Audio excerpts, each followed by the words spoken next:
একবার রাত্রিবেলা বিষ্ণু ইসলাম এবং আম্মা জান আয়েশা রাদিয়াল্লাহু তাআলা আনহা, বিষ্ণু বলেন চলো তো আমরা একটু দৌড় দেই, এক্সারসাইজ হয়ে যাবে। দুইজনে দৌড় দিলেন। তখন আম্মা জান আয়েশা রাদিয়াল্লাহু তাআলা আনহা একটু স্লিম ছিলেন, তো দৌড়ে বিশ্বনবী পিছিয়ে পড়ে গেলেন, আম্মা জান আয়েশা ফার্স্ট হয়ে গেলেন, আগে চলে গেলেন।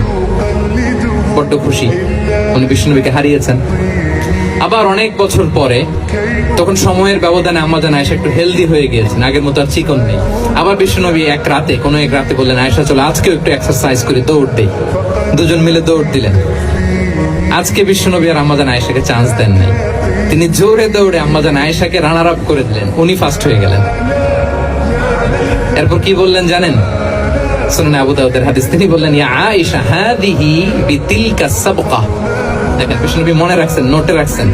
বিষ্ণু বললেন, আয়েশা ওই যে এত বছর আগে কোন এক রাতে মরুভূমিতে দৌড়ে আমাকে হারাইছিলা, আজকে ওইটার বদলা নিয়ে নিলাম।